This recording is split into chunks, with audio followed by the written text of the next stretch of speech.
Hello, and thank you for joining me today as we spend just a few minutes exploring a little bit of the Bible together.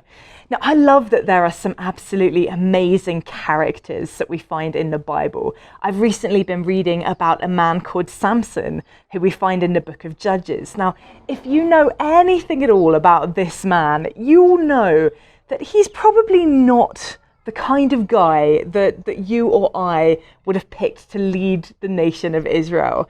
And yet God chose him, and God used him mightily throughout the years of his life. In Judges chapter 15, we find Samson living in a cave. He's basically on the run from the Philistines at this point after a bit of a miscommunication and an altercation with the Philistines when they murder the woman that he had wanted to marry, and so he attacks them viciously in response.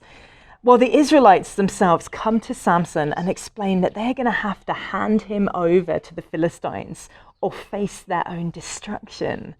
And so Samson goes with them.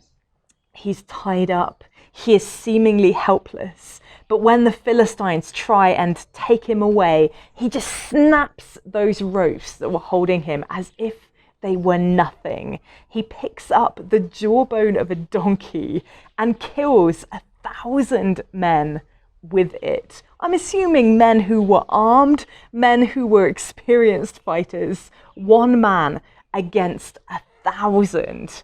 Only the strength and the power of God could have achieved something like that. Nothing is impossible with God.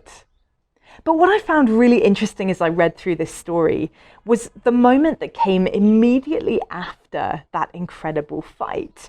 In Judges chapter 15 and verse 18, we read, "Because he, Samson, was very thirsty, he cried out to the Lord, 'You have given your servant this great victory. Must I now die of thirst and fall into the hands of the uncircumcised?'" It kind of sounds almost rude, doesn't it? Like, God, I understand that you just gave me this great victory, but have you abandoned me now? Are you going to leave me here to die of thirst? Are you not capable of providing for this need, God? Is that what's going on here? Well, God doesn't smite him for his insolence. Instead, without hesitation, God answers Samson's prayer for aid. And water spews up out of a hollow place where Samson was, returning his strength and reviving him. But my question as I read this was, why didn't God have that water ready before Samson arrived? Your Father knows what you need before you ask him. So says Matthew chapter 6 and verse 8. So that means that God knew that Samson would need water after that amazing feat of striking down 1,000 men. And yet he waited for Samson to ask for what he needed before providing. Now, Samson's victory against the Philistines in that battle, it was an obvious God intervention. And it's interesting that actually as you read through that account, you don't hear Samson asking for God's help in the fight, though I kind of expect that he probably did. But finding water, on the other hand, that might seem a little bit less of an astounding work of Father God. You know, we just stumble on it, right? What a nice little spring. Isn't that coincidentally helpful that just when I found myself thirsty and just when I was despairing of water, there happened to be a little waterfall and I could just drink my fill? What a happy coincidence that was. I wonder if sometimes the reason that God waits for us to vocalize our needs is that we would be less likely to give him the glory for the answers to our prayers if we never actually needed to pray them.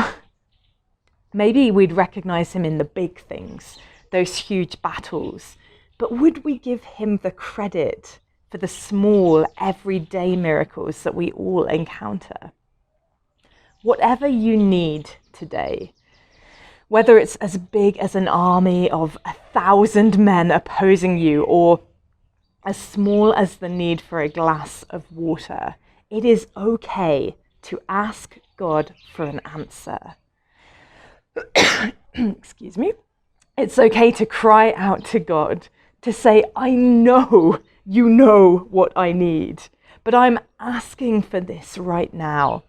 And I know that you can answer, because you are the God who can bring victory out of sure defeat. You are the God who can bring water out of dry ground. So you are absolutely the God who can meet my need today. What do you need? Don't assume that because the answer isn't already there, that God doesn't want to provide it. Sometimes we need to ask.